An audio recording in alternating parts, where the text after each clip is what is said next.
അസ്സലാമു അലൈക്കും. പ്രിയമുള്ളവരെ, 2 ദിവസമായിട്ട് വീഡിയോ ഒന്നും ചെയ്തിട്ടുണ്ടായിരുന്നില്ല.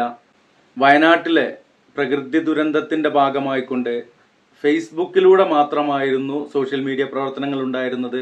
ഫേസ്ബുക്ക് പോലെയുള്ള മാധ്യമങ്ങളൊക്കെ ഒരു കൺട്രോൾ റൂം പോലെ പ്രവർത്തിച്ചുകൊണ്ടിരിക്കുന്ന സാഹചര്യത്തിൽ അവിടെ അപകടത്തിൽപ്പെട്ട് പരിക്കേറ്റ ആളുകൾക്കുള്ള ബ്ലഡ്, അതുപോലെ തന്നെ ദുരന്തമുഖത്ത് കുടിവെള്ളം എത്താത്തതിന്റെ ഭാഗമായിക്കൊണ്ടുള്ള അത്തരം കാര്യങ്ങളിലൊക്കെ ശ്രദ്ധ കേന്ദ്രീകരിച്ചുകൊണ്ട് അതിന്റെ ഭാഗമായിക്കൊണ്ടിരിക്കുകയായിരുന്നു. ഇന്ന് ഈ വീഡിയോ ചെയ്യുന്നത് ഒരു 2ാം ക്ലാസ് വിദ്യാർത്ഥിയുടെ ഒരു പോസ്റ്റ് അടിസ്ഥാനമാക്കിക്കൊണ്ട് എന്താണ് ദൈവം ഇവരെയൊന്നും സഹായിക്കാത്തത് എന്നുള്ള തരത്തിലുള്ള ഒരു പോസ്റ്റ് സോഷ്യൽ മീഡിയയിലൂടെയും റിപ്പോർട്ടർ ചാനൽ പോലെയുള്ള ചില ചാനലുകളിലൂടെയൊക്കെ വന്നുകൊണ്ടിരുന്നിരുന്നു. അതുപോലെ തന്നെ ഈ എക്സ് മുസ്ലിങ്ങൾ, പ്രത്യേകിച്ച് എത്തിസ്റ്റുകൾ അല്ലെങ്കിൽ നിരീശ്വരവാദികൾ, ഒരു തരത്തിലുള്ള വിശ്വാസമില്ലാത്ത കുറെ ആളുകള്, അവര് മേലനങ്ങിയിട്ട് ഈ ദുരന്ത ബാധിതരായ ആളുകളെ സഹായിക്കുവാനോ അല്ലെങ്കിൽ മറ്റുള്ള കാര്യങ്ങൾക്കൊന്നും അവർക്ക് സമയമില്ല. എന്നാൽ ദൈവം എന്നുള്ള ആ ഒരു കൺസെപ്റ്റിനെതിരെയും അതുപോലെ തന്നെ പ്രവാചകനെതിരെയും ദൈവവിശ്വാസങ്ങൾക്കും അതിന്റെ പ്രത്യയശാസ്ത്രത്തിനും എതിരായിക്കൊണ്ട് വളരെ മോശമായിക്കൊണ്ടുള്ള കമന്റുകളും ജൽപ്പനങ്ങളുമായിട്ട് സോഷ്യൽ മീഡിയയിലൂടെ നിറഞ്ഞു കളിക്കുന്നുണ്ട്. ഈ വാതിലടച്ച് തുണിയഴിച്ച് കാണിക്കുക എന്നുള്ള സംഭവം അത്ര മനസ്സിലാക്കിയാൽ മതി. അവർക്ക് നേരിട്ട് ആദർശത്തെ ആദർശമായിട്ടൊന്നും നേരിടാൻ കഴിയില്ല. പിന്നെ കുറച്ച് കോപ്രായങ്ങളിലൂടെയും അതുപോലെ ട്രോളിലൂടെയൊക്കെ പല കാര്യങ്ങൾ പറയാറുണ്ട്. അപ്പോ ഇവിടെ പറയുവാനുള്ളത്, ഈ ദൈവം തന്നെയല്ലേ ഇതൊക്കെ ചെയ്തിട്ടുള്ളത്, ഇനി നിങ്ങൾ ദൈവത്തോട് പ്രാർത്ഥിച്ചിട്ട് എന്താ കാര്യമുള്ളത് എന്നൊക്കെ തരത്തിലുള്ള ചില പരാമർശങ്ങളും അതുപോലെയുള്ള വീഡിയോ ശകലങ്ങളൊക്കെ കാണാനിടയായി. ദൈവവിശ്വാസം എന്നൊക്കെയുള്ളത്, ഇന്ന് ലോകത്ത് 900 മതങ്ങളുണ്ട്. അവർക്കൊക്കെ പലതരത്തിലുള്ള ദൈവിക വിശ്വാസവുമുണ്ട്. ഇസ്ലാം മാത്രമല്ല ദൈവവിശ്വാസം എന്ന പേര് അല്ലെങ്കിൽ വിശ്വാസികൾ എന്ന പേരിലുള്ളത്. മറ്റു പല ആളുകളുണ്ട്. അവർക്കൊക്കെ അവരുടേതായിട്ടുള്ള ഈ സെമിസ്റ്റിക് മതങ്ങളും അല്ലാത്ത ഒക്കെ ആയിട്ടുള്ള കുറെ കാര്യങ്ങളുണ്ട്. ഇസ്ലാമിനെ മാത്രമാണ് ട്രോളാൻ എല്ലാവരും വന്നിട്ടുള്ളത്. കാര്യം ജുമാ നമസ്കാരാനന്തരം, ജുമാ നമസ്കാരത്തിന് ശേഷം പ്രളയബാധിതർക്ക് വേണ്ടി പ്രാർത്ഥിക്കും എന്നൊക്കെ പറഞ്ഞുകൊണ്ട്, പ്രാർത്ഥിക്കണം എന്നൊക്കെ പറഞ്ഞുകൊണ്ടുള്ള പോസ്റ്റുകൾ കാണുമ്പോൾ അതിന്റെ ചോട്ടിൽ വന്നുകൊണ്ടാണ് ഇത്തരത്തിലുള്ള ആളുകള് ഇതിനെക്കുറിച്ച് പറയുവാറുള്ളത്. ദൈവം എല്ലാം നിശ്ചയിക്കപ്പെട്ട് കഴിഞ്ഞ കാര്യങ്ങളാണ്. എന്നിട്ട് ദുആ ചെയ്തിട്ട് കാര്യമുണ്ടോ? പ്രാർത്ഥന വിശ്വാസിയുടെ ആയുധമാണല്ലോ. നിങ്ങളെപ്പോലെ കോപ്പറാട്ടി കാണിക്കലും അല്ലെങ്കിൽ കളിയാക്കലും പരിഹസിക്കലും അല്ലാതെ ആ ഒരു രൂപത്തിലാണ് വിശ്വാസികൾ ഇതിനെ നേരിടാറുള്ളത്. എത്തിസ്റ്റുകൾ എന്ന് പറയാൻ കഴിയില്ല. ഒരു ബുദ്ധി ബോധവും ഇല്ലാത്ത വിവരദോഷികളായ ഇസ്ലാം ഒരു ബുദ്ധിമുട്ടാണ്. നമുക്ക് ഇതിൽ നിന്നൊക്കെ അങ്ങ് പോകാം, LGBT ഒക്കെയാണ് നല്ലത് എന്ന് പറഞ്ഞു നടക്കുന്ന ആളുകള് അവർ ഇസ്ലാമിനെ വല്ലാതെ ട്രോളുമ്പോ മനസ്സിലാക്കേണ്ട കാര്യങ്ങള് അത് വ്യക്തമായിക്കൊണ്ട് യഥാർത്ഥ സ്രോതസ്സിൽ നിന്ന് പറയുന്ന ചില വീഡിയോകളുണ്ട്. നമ്മളത് അവോയ്ഡ് ചെയ്തു പോകുന്നു എന്നുള്ളതാണ് ഇന്നിവിടെ കാണിക്കുവാനുള്ളത്. അത്തരത്തിലുള്ള ഒരു വീഡിയോ ആണ്. അതില് പറയുന്ന കാര്യങ്ങൾ, ഈ പറയുന്ന ആളുകളുടെ ജൽപ്പനങ്ങൾക്ക് ഒരു മറുപടി തന്നെ ആയിരിക്കും എന്നുള്ള ഒരു വിശ്വാസത്തിൽ ആ വീഡിയോ നിങ്ങൾക്ക് മുമ്പിൽ സമർപ്പിക്കുന്നു. വീഡിയോയിലേക്ക്. ഇവിടെ സംഭവിക്കണം എന്താ വെച്ചാൽ, ഇപ്പൊ ഈ നിരീശ്വരവാദികളും യുക്തിവാദികളൊക്കെ ഈ ഒരു സമയം എങ്ങനെ മുതലെടുക്കാൻ പറ്റും എന്നുള്ളൊരു ചിന്തയാണ്. ഇപ്പോൾ ചില ഹാഷ്ടാഗുകളൊക്കെ പ്രേ ഫോർ വയനാട് എന്നുള്ളിടത്ത് വെട്ടിയിട്ട് പേ ഫോർ വയനാട് കൊടുത്തൊളിഞ്ഞ് പ്രാർത്ഥിച്ചിട്ടൊന്നും കാര്യമില്ല എന്നുള്ളൊരു ശരിക്കൊരു ദൈവനിഷേധത്തിൻ്റെ ഒരു കാര്യം വളരെ കൃത്യമായി വളർത്തിക്കൊണ്ടുവരാനുള്ളൊരു അവസരമായിട്ട് ഇതിനെ ഉപയോഗപ്പെടുത്തുന്നുണ്ട്. ശരിക്കും ആ ഒരു ചിന്ത പൂർണ്ണമായും തെറ്റല്ലേ? ശരിക്കും ഇപ്പോൾ എന്താ വെച്ചാൽ, നമ്മൾ ഈ ദൈവവിശ്വാസം ഇല്ലാത്ത ആളുകൾ മനുഷ്യത്വം ഇല്ലാത്ത ആളുകളാണെന്ന് ശരിക്കും നമ്മൾ മനസ്സിലാക്കേണ്ടി വരും. ഈ കമൻറ്റുകൾക്കിടയിൽ ഇവിടെ കമൻറ്റ് വായിക്കുമ്പോൾ, നമ്മളിപ്പോൾ ഈ ഒരു ദുരന്തത്തിൻ്റെ ചിത്രങ്ങൾക്കിടയിൽ ഈ കമൻറ്റ് വായിക്കുമ്പോൾ നമുക്ക് തോന്നും. അത് ഞാൻ പറയാൻ കാരണം വെച്ചാൽ, ഒന്ന്, ഇവരെല്ലാ ദുരന്ത സന്ദർഭങ്ങളിലും ഈ ചോദ്യം ചോദിച്ചിട്ടുണ്ട്. ഫലസ്തീനിൻ്റെ കുഞ്ഞുങ്ങളെ പറ്റി വന്നപ്പോൾ ചോദിച്ചിട്ടുണ്ട്. എവിടെയൊക്കെ ദുരന്തങ്ങൾ ഉണ്ടാകുന്നുവോ അവരവരുടെ ഫേസ്ബുക്കിൽ ഇരുന്നിട്ട് ചെയ്യുന്ന പരിപാടിയാണ്. ഞാൻ ഇതൊരു മനുഷ്യത്വരഹിതം എന്ന് പറയാൻ കാരണം എന്താണെന്ന് വിചാരിച്ചാൽ, ഇപ്പോൾ ആ ദുരന്ത മുഖത്തുനിന്ന് രക്ഷപ്പെട്ട ഒരു സഹോദരി, അവർ ഈ കോൺക്രീറ്റിൽ പെട്ടിട്ട് അതിൻ്റെ ഒരു അടുക്കളയിൽ നിന്ന് പുക പോകാനുള്ളൊരു ദ്വാരത്തിലൂടെ അവർ പുറത്ത് കടന്ന് ഒരു കുട്ടിൻ്റെ വിരൽ പിടിച്ച് അതിനെ വലിച്ച് പുറത്തേക്കിട്ട്, തുണിയിൽ പൊതിഞ്ഞ് പുറത്തേക്കിട്ട്, കോൺക്രീറ്റിൻ്റെ അടിയിൽ കുടുങ്ങിക്കിടക്കുന്ന മറ്റ് 2 പേരെ രക്ഷപ്പെടുത്തി പോയി ചെന്നത് ഒരു കാട്ടാനൻ്റെ മുന്നേക്ക്. എന്നിട്ട് ആ കാട്ടാൻ്റെ കാലിൻ ചോട്ടിലാണ് അവർ നേരം വെളുക്കുന്നത് വരെ ജീവിക്കുന്നത്. ദൈവം എന്നെ രക്ഷപ്പെടുത്തി എന്നല്ലാതെ എന്ത് പറയാൻ പറ്റും? കാരണം ഒന്നും കാണില്ല, കൂരാക്കുയിരിട്ട്, കുറച്ചൊക്കെ നീന്തൽ അറിഞ്ഞുകൊണ്ട് വെള്ളം ഞാൻ ചാടിക്കടന്നു എന്ന് പറയുമ്പോൾ എന്താ വെച്ചാൽ ഇവിടെ ഈ ദുരന്ത മുഹൂർത്തത്തിൽ നിൽക്കുന്ന ആളുകൾ ദൈവത്തിലുള്ള പ്രതീക്ഷയിലാണ് എല്ലാം കൈകാര്യം ചെയ്യുന്നത്.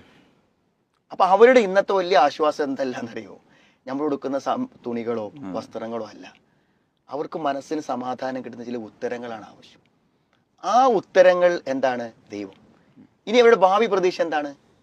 ഇനി എനിക്ക് വീടുണ്ടാവും, എന്റെ രോഗം മാറും, അതൊക്കെ എന്നെ എന്ത് ചെയ്യും? അതിനാണ് ഈ പ്രാർത്ഥിക്കുന്നത് നമ്മൾ പോസ്റ്റിലിടുന്നത്. പിന്നെ നിങ്ങൾ ആലോചിച്ചോക്ക്, നമ്മളിപ്പോ ഒരു രോഗിനെ കാണാൻ നിന്നു, അയാൾ ഭയങ്കര വേദന പറയുമ്പോഴാ എനിക്ക് വേണ്ടി ഞാൻ പ്രാർത്ഥിക്കാട്ടോ എന്ന് പറയുമ്പോൾ അയാൾക്ക് എന്ത് ചെയ്യുന്നുണ്ട്? ഒരു സമാധാനം ഉണ്ടാകുന്നുണ്ട്. ഇത് നമ്മൾ വെറുതെ പറഞ്ഞല്ല.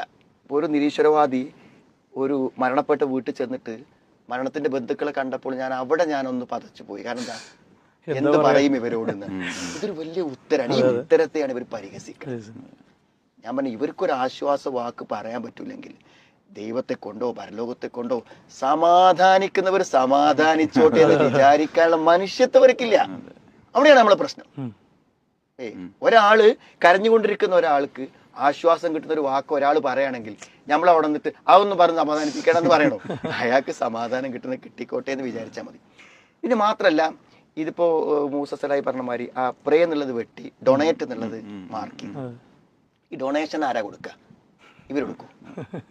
ഈ ഡൊണേഷൻ കൊടുത്ത ആൾക്കാരുടെ കമന്റ് വായിച്ചു നോക്ക് നിങ്ങൾ. അവരൊക്കെ ഞാൻ എന്റെ പൈസ കൊടുക്കുമ്പോൾ അത് പോയി എന്നല്ലേ ഇവർക്ക് വിചാരിക്കാൻ പറ്റുള്ളൂ. അവർക്ക് അതിനൊരു ലക്ഷ്യമില്ലല്ലോ. നേരെ മറിച്ച് ഇനി ഒരു വിശ്വാസം ഇല്ലാത്തവരും കൊടുക്കണം. എങ്ങനെ അറിയോ? ഞാൻ കൊടുത്താൽ എനിക്ക് തിരിച്ചു കിട്ടും. ഒരു വിശ്വാസത്തിന്റെ മനസ്സിലെന്താണ്? മൻകാന ഫി ഹാജത്തി അഖീഹി കാന അല്ലാഹു ഫി ഹാജത്തി. ഒരാൾ ആവശ്യം നമ്മൾ നിറവേറ്റി കൊടുത്താൽ നമ്മുടെ ആവശ്യം അത് നിറവേറ്റും. നമുക്കിത് പരലോകത്ത് കോടികളായി വീണ് കിട്ടും. അയാളുടെ മനസ്സിലേക്ക് ഒരു സന്തോഷം പ്രവേശിച്ചാൽ അത് നമുക്ക് സ്വർഗമായി പരിണമിക്കും. ഇതൊക്കെ ഉള്ളവരല്ലേ ഈ കൊടുക്കണത്. മനസ്സിലായില്ലേ? ഈ പ്രാർത്ഥിക്കണം, ഒരു ദൈവമുണ്ട്, പ്രാർത്ഥിക്കണം എന്ന് വിശ്വാസമുള്ളവരെ ഡൊണേഷൻ കൊടുക്കുള്ളൂ. പ്രേന്ന് വെട്ടിയിട്ട് ഡൊണേറ്റ് മാർക്കിട്ട് സത്യത്തിൽ എന്താ വെച്ചാല് മനുഷ്യത്വമില്ലാത്ത, എന്നാ പിന്നെ വരെ പറ്റി ബുദ്ധി ഉണ്ട് അവർ പറയാം. ബുദ്ധി ഉണ്ടെന്ന് പറയാൻ പറ്റുമോ? അങ്ങനെ ഉണ്ടെങ്കിൽ ഇവർ ചോദിക്കണോ എന്തുകൊണ്ട് അവിടെ ദുരന്തം ഉണ്ടായി എന്ന് ഇവർ ചോദിക്കാൻ പറ്റുമോ? കാരണം പത്രം മുഴുവൻ വായിച്ചാൽ അറിയാൻ പറ്റും. 40 സെന്റിമീറ്റർ ഇതിൽ വെള്ളം നിറഞ്ഞാൽ ഉരുൾപൊട്ടൽ ഉണ്ടാവും. ഇത്രയധികം മഴ ഹെവി ആയിട്ട് പെയ്താൽ അവിടെ ഉരുൾപൊട്ടൽ ഉണ്ടാവും. എന്നാൽ ഉരുൾപൊട്ടൽ വന്നു കഴിഞ്ഞാൽ എന്ത് ചെയ്യും? സ്വാഭാവികമായും അതിന്റെ പാറയും കല്ലൊക്കെ ഉണ്ടെങ്കിൽ വീടുകളൊക്കെ ഒലിച്ചു പോകും. അതിലും പിന്നെ മാന് ചത്തി കിടക്കുന്നുണ്ട്, മരങ്ങൾ മറിഞ്ഞു കിടക്കുന്നുണ്ട്, മനുഷ്യന്മാർ മരിച്ചെടുക്കുന്നുണ്ട്, ഒക്കെ ഉണ്ട്. ഇതിപ്പോ ഒരു ശാസ്ത്രത്തിന് ഉത്തരം കിട്ടാത്ത കാര്യം, ഒരു ശാസ്ത്രത്തിന് ഉത്തരം കിട്ടാത്തൊരു കാര്യമാണോ അത്? ഞാൻ പറഞ്ഞത് യഥാർത്ഥത്തിൽ പ്രകൃതിയിൽ സംഭവിക്കുന്ന ഇത്തരം ദുരന്തങ്ങളെ ഈ രൂപത്തിൽ ദൈവനിഷേധത്തിനും പരിഹാസത്തിനും ഉപയോഗിക്കുക എന്നുള്ളത് മാത്രമാണ് ഇവരുടെ ലക്ഷ്യം. ഇവരുടെ മനുഷ്യത്വരഹിതമായ കമന്റുകളായിട്ട് മാത്രമേ നമുക്ക് ഇതൊന്നും ഉത്തരം അർഹിക്കുന്നില്ല. ശരിക്കും നമ്മൾ ഈ ചർച്ചയിൽ തന്നെ ഈ ചോദ്യം എന്താണ് വരാൻ പറ്റാത്ത ചോദ്യമായിട്ടാണ് ഞാൻ കാണുന്നത്. കാരണം അവരെ നമ്മൾ മുഖവിലക്ക് എടുക്കാനേ പാടില്ല. കാരണം അത്ര മനുഷ്യത്വരഹിതമായ ആളുകളാണ്. ഈ സഹായം സ്വന്തം ജീവൻ ബലിയർപ്പിച്ചിട്ട് അവിടെ പോയി പണിയെടുക്കുന്ന ആൾക്കാരുടെ മനസ്സ് എന്താണ്? ഒരു നന്മ. ആ നന്മ ചെയ്യാനുള്ള മനസ്സ് ആർക്കേ ഉണ്ടാവുള്ളൂ? ഒരു വിശ്വാസിക്കേ ഉണ്ടാവുള്ളൂ. ശരിക്ക് നേരത്തെ പറഞ്ഞ പോലെ ചിലപ്പോൾ ഈ ഒരു പരീക്ഷണ ഘട്ടത്തിലൊക്കെ നിൽക്കുന്ന ആളുകളുടെ അടുത്ത് ചിലപ്പോഴെങ്കിലും ഈ ചോദിക്കുന്ന ആളുകളുണ്ടല്ലോ, ഇത്തരം ചിന്താഗതിയുള്ള ആളുകളാണ് ഇവരുടെ അടുത്ത് ചോദിക്കാൻ പോണെങ്കിൽ ചോദിച്ച് ഇവരെ കൊണ്ട് ഇപ്പൊ ഇനിയിപ്പോ ഞാൻ വിശ്വസിച്ചിട്ട് എന്താ എന്നാണ് ഉത്തരം കിട്ടുന്ന രൂപത്തിൽ ചോദിച്ച് പിന്നെ റെഡിയാക്കുന്ന അവസ്ഥകൾ പലപ്പോഴും നമ്മൾ കാണാറുണ്ട്. ശരിക്കും അവിടെയും വിശ്വാസിക്ക് ചില നിലപാടുകളുണ്ടല്ലോ. പിന്നെ ഇപ്പം നമ്മൾ ഈ കേട്ട പോലെ തന്നെ ഇങ്ങനെ ചോദിക്കുന്ന ആളുകൾ ഒരിക്കലും ഈ നിമിഷം വരെ ഇത്തരം ഒരു പരീക്ഷണത്തിൽ പെട്ടിട്ടില്ല. അതുകൊണ്ടാണ് ഇപ്പോൾ അവരെ മനസ്സങ്ങനെ പറയണത്. ഇപ്പോൾ ഈ ചോദിക്കുന്ന നേരത്തും അവർ ശ്വസിക്കുന്ന വായു ആര് കൊടുത്താ? അള്ള കൊടുത്തല്ലേ. ഒരു കുറഞ്ഞ സെക്കൻഡ് എനിക്ക് ഓക്സിജനും വേണ്ട, കാർബൺ ഡൈ ഓക്സൈഡ് പുറത്തേക്കും വിടണ്ട, ഞാൻ അങ്ങനെ നിൽക്കും എന്ന് തീരുമാനിക്കാനുള്ള ധൈര്യം ആൾക്ക് ഉണ്ടാവും? ഇല്ല. കുറഞ്ഞ മിനിറ്റ് അയാൾ ആ തീരുമാനം എടുത്തു കഴിഞ്ഞാൽ പിന്നെ അടുത്ത ചോദ്യത്തിന് എന്തില്ല, അയാൾക്ക് ചലനമില്ലല്ലോ. ആ നിലക്കാണ്. അപ്പോൾ ഇവരൊക്കെ തെറ്റിദ്ധരിപ്പിക്കുന്ന കാര്യം എന്താ വെച്ചാൽ ഇത് പിന്നെ ഏതെങ്കിലും ഒരു വിഭാഗത്തെ തിരഞ്ഞെടുത്തുകൊണ്ട് അല്ലെങ്കിൽ ഒരു ഏരിയനെ തിരഞ്ഞെടുത്തുകൊണ്ട് വല്ലാത്തൊരു പിന്നെ പരീക്ഷണം കൊടുക്കലാണ് എന്ന രൂപത്തിലാണ് ഇതൊക്കെ അവതരിപ്പിക്കുക. ഇത്തരം സംഗതികളൊക്കെ അനുഭവിക്കുന്നവരുടെ കൂട്ടത്തിൽ നല്ല വിശ്വാസികളായി ജീവിക്കുന്നവരുണ്ട്. അതേപോലെ വിശ്വാസത്തെ പരിഗണിക്കാത്തവരുണ്ട്, തെറ്റുകൾ ചെയ്യുന്നവരുണ്ട്, ചെയ്യാത്തവരുണ്ട്, പല നിലക്കുള്ള ആളുകളുണ്ട്. അപ്പോൾ ഈ അപകടങ്ങളൊക്കെ സംസാരിക്കുന്നത് ശരിക്കും എല്ലാവരോടുമാണ്. ഒരു പ്രത്യേക വിഭാഗത്തോടല്ല, എല്ലാവരോടുമാണ്. ഈ ലോകത്തുണ്ടായ മുഴുവൻ അപകടങ്ങളും സംസാരിക്കുന്ന എല്ലാവരോടാണ്. അതുകൊണ്ടാണ് ഇങ്ങനത്തെ ഒരു സംഗതി പല സമയത്ത് മാറി മാറി വരുമ്പോൾ മനുഷ്യത്തുള്ളവരൊക്കെ ഒറ്റക്കെട്ടാവും. അങ്ങനെയാണല്ലോ, മനുഷ്യത്തുള്ളവരൊക്കെ വതആവനൽ ബിർരി വത്തഖ്വ വലാ തആവനൽ ഇസ്മി വൽ ഉദ്വാൻ എന്ന് ഉൾക്കൊണ്ട് എന്ത് ചെയ്യും, അവരൊറ്റക്കെട്ടായിട്ട് നിൽക്കും. ഇനി മറ്റൊന്ന്, ഇവിടെ അള്ളാഹു തആല ഇങ്ങനെ ചില കാര്യങ്ങളൊക്കെ നടപ്പിലാക്കുമ്പോൾ ഇത് അവനിൽ നിന്നുള്ള ഒരു വലിയ സന്ദേശമായിട്ടുള്ളൊരു മുന്നറിയിപ്പാണ്. സന്ദേശവുമാണ് എന്നൊരു മുന്നറിയിപ്പുമാണ്. അതായത് ഈ പ്രപഞ്ചത്തിൽ ഇങ്ങനെ ചില കാര്യങ്ങളൊക്കെ നടക്കും, അത് നിങ്ങളെ ദുർബലത, നിങ്ങൾ എന്നിലേക്ക് ആവശ്യക്കാരാണ്, ഫുഖറാ, നിങ്ങൾ എന്നിലേക്ക് ആവശ്യക്കാരാണ്.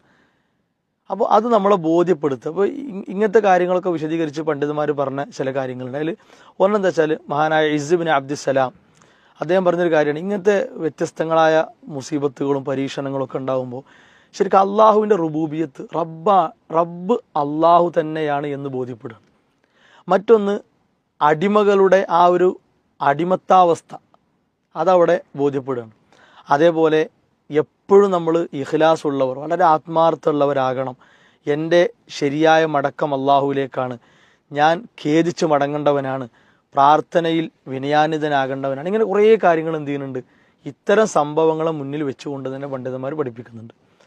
മാത്രവുമല്ല, ഇപ്പോൾ ഇവിടെ നേരത്തെ അരിസ്ക സൂചിപ്പിച്ച പോലെ ഇത് ശരിക്കൊരു പ്രയാസപ്പെടുത്തൽ മാത്രമല്ല, ഇതിൽ അള്ളാഹുവിൻ്റെ അങ്ങേയറ്റത്തെ കാരുണ്യം കൂടിയുണ്ട്.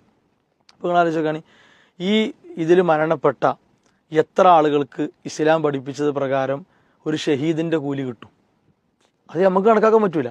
നേരെ മറിച്ച് അള്ളാഹുവിൻ്റെ പട്ടികയിൽ ഉള്ളതാണ് എത്ര ആളുകൾക്ക് ഇത് കിട്ടി. ഒരുപാട് കുട്ടികൾ അള്ളാഹുവിൻ്റെ വിധിക്കൂടെ കീഴ്പ്പെട്ടു. അവർക്ക് അള്ളാഹു ഒരുക്കി വെച്ച സുഖാനുഭൂതി എന്താണ് എന്ന് ഇവിടെ ഇരിക്കണം നമുക്കറിയില്ല. അവരവരുടെ ലോകത്ത് ഇൻഷാ അള്ളാഹ് ഇന്നത് അനുഭവിക്കാൻ ഇരിക്കുകയാണ്. അപ്പൊ അങ്ങനെ തുടങ്ങി കുറെ ഇതൊരു പ്രധാനപ്പെട്ട കാര്യമാണ്. ഈ ദുരന്തങ്ങൾ വരുമ്പോൾ നമ്മൾ എന്താണ്, ഈ ഭൗതിക വശം മാത്രമേ പരിഗണിക്കൂ. ഒരു വിശ്വാസി അങ്ങനെയല്ലല്ലോ, അതിന്റെ ഒരു മറുവശത്തെ എന്ത് ചെയ്യും, പരിഗണിക്കും. ഇപ്പോ അശുഹദാവ് ഹംസ അല്ലെങ്കിൽ അശുഹദാവ് സുബ ഈ പറഞ്ഞല്ലോ, 5 എണ്ണാണ് അല്ലെങ്കിൽ 7 എണ്ണാണെന്ന്. അപ്പൊ എന്താ വെച്ചാൽ സത്യത്തിൽ ഇവരനുഭവിക്കുന്ന ആ വേദനയെ കണക്കിലെടുത്തിട്ട് ഒരു ദുരന്തത്തിൽ ഉള്ള മരണത്തിന്റെ ഒരു ഭീകരത ഉണ്ടല്ലോ. ഇപ്പോ എന്ത് ചെയ്യുക, വയറിന് അസുഖം വന്നിട്ട് മാരകമായി വരണം, അല്ലെങ്കിൽ മുങ്ങി മരിക്കുക, അതേപോലെ തന്നെ മാറാവ്യാധികൾ വെച്ച് ഇങ്ങനത്തെ മരണങ്ങൾക്ക് ഒരു ഭീകരത ഉണ്ട്. ആ ഭീകരതക്ക് എന്താണ്, അതിന് തത്തുല്യമായിട്ടുള്ള ഒരു പ്രതിഫലമാണ് നിശ്ചയിക്കുന്നത്. അത് അള്ളാഹുവിന്റെ നീതിയല്ലേ, അള്ളാഹുവിന്റെ അങ്ങേറ്റത്തെ കാരണല്ലേ. അപ്പൊ ഞാൻ പറഞ്ഞാൽ ഒരു ഭൗതികമായി ചിന്തിക്കുമ്പോൾ എൻ്റെ വീട് പോയി, അല്ലെങ്കിൽ എന്നെ നഷ്ടപ്പെട്ടു പോയി, എൻ്റെ വാപ്പ നഷ്ടപ്പെട്ടു പോയി എന്നൊക്കെ പറയുകയാണെങ്കിലും, സ്വാഭാവികമായിട്ട് മതപരമായി ചിന്തിക്കുകയാണെങ്കിൽ ഇപ്പൊ നമ്മുടെ മരിച്ച പിതാവ് ഈ ദുരന്തത്തിൽ മരണപ്പെട്ട വാപ്പനെ പറ്റി, ആ വാപ്പ നല്ല ഒരു വിശ്വാസിയാണ്, അപ്പോൾ അദ്ദേഹത്തിന് എന്താണ് രക്തസാക്ഷിത്വം അള്ളാഹു കൊടുക്കുകയാണെങ്കിൽ, രക്തസാക്ഷിത്വം കിട്ടുന്നതോട് കൂടെ കഴിഞ്ഞ എല്ലാ തെറ്റുകളും പുറത്ത് അതുമുതൽ അതിന്റെ സന്തോഷം അനുഭവിക്കാൻ തുടങ്ങി. അപ്പൊ അത് കിട്ടുമെന്നുണ്ടെങ്കിൽ ഈ ഭൗതികമായി നഷ്ടപ്പെട്ടതൊക്കെ ഒരു നഷ്ടമാണോ? അല്ലെ, ശരിക്കും പരലോകം ഉണ്ട് എന്ന് വിശ്വസിക്കുന്ന ഒരാളെ സംബന്ധിച്ചിടത്തോളം നഷ്ടമാണോ? ആ നിമിഷങ്ങൾക്ക് ശേഷം എന്ത് ചെയ്യാണ് അയാൾ, എന്ത് ചെയ്യണം, ഇപ്പൊ തിരിച്ചിഞ്ഞ് വന്ന് ആശുപത്രിയിൽ വന്ന് വീണ്ടും ജീവിക്കുന്നതിനേക്കാളും അയാളെ സംബന്ധിച്ചിടത്തോളം നേരെ സ്വർഗത്തിലേക്കുള്ള സന്തോഷങ്ങളിലേക്കുള്ള യാത്രയല്ലേ. അപ്പൊ നമ്മളെന്താ വെച്ചാൽ ഒരു വിശ്വാസത്തിന്റെ പശ്ചാത്തലത്തിൽ എന്താണ്, വീട് പോയി അല്ലെങ്കിൽ ജീവൻ പോയി എന്നതിന്റെ അപ്പുറത്തേക്ക് ഇതിന്റെ ഒരു വശത്തെ ചിന്തിക്കുന്ന വിശ്വാസികളെ സംബന്ധിച്ചിടത്തോളം അവർക്കത് ഉൾക്കൊള്ളാൻ വലിയൊരു താമസം ഉണ്ടാവില്ല. ഇവിടെ അത്ഭുതപ്പെടുന്ന കാര്യത്തിലേ, ഇപ്പോ നമ്മൾ ജീവിക്കുന്ന ഈ ഭൂമി അത് ശരിക്കും ഒരു തൊട്ടിലാക്കി അള്ളാഹ് എന്നാണ്. അതേപോലെ ജിബാലുകൾ അള്ളാഹു ഈ ഭൂമിക്ക് ഉറപ്പായിട്ട് സംവിധാനിച്ചതാണ്. ഇപ്പൊ ശരിക്ക് മല പൊട്ടി വീണ് ഭൂമി ആകെ തകിടം മറിഞ്ഞു. ഇവിടെ മനുഷ്യൻ ശരിക്ക് വെറും പരാതി മാത്രമേ പറയുന്നുള്ളൂ. ഇതേ സംഗതി കൊണ്ടാണ് ഇത്രയും കാലം ഇവിടെ ജീവിച്ചത്, ഇതേ സംഗതി കൊണ്ടാണ് ഭൂമിയിൽ പല ആളുകളും ജീവിക്കുന്നത് എന്ന തിരിച്ചറിവിലേക്ക് എന്ത് ചെയ്യണില്ല, പലപ്പോഴും ആളുകൾ എത്തുന്നില്ല. ഈ പരാതികൾക്ക് നടുവിൽ ഇങ്ങനെ കുടുങ്ങി കിടക്കുകയാണ്. അതേപോലെ തന്നെ മറ്റൊന്ന്, ഇപ്പോൾ ഖിയാമത്ത് നാളിൻ്റെ ആ ഭീകരാവസ്ഥയെ ശരിക്ക് നമ്മുടെ മനസ്സിലേക്ക് ഒന്നിങ്ങനെ കൊണ്ടുവരണമല്ല. ഇപ്പോൾ ഖിയാമത്ത് നാളിൻ്റെ അവസ്ഥയെ പറ്റി പറഞ്ഞപ്പോൾ ഇതാ സുൽസിലത്തിൽ അർദു സിൽസാലഹ, ആകെ പൊട്ടി ചിതറുന്നാണല്ലോ പറഞ്ഞത്. അപ്പോൾ ആ ഒരു സമയത്തെ നമ്മുടെ മനസ്സിലേക്ക് ഇങ്ങനെ പിന്നെ ഓർത്തെടുക്കാനുള്ള സംഭവങ്ങളായിട്ടാണ് ഇതൊക്കെ, ഇത്തരം കാര്യങ്ങൾ നമ്മൾ മനസ്സിലാക്കേണ്ടത്.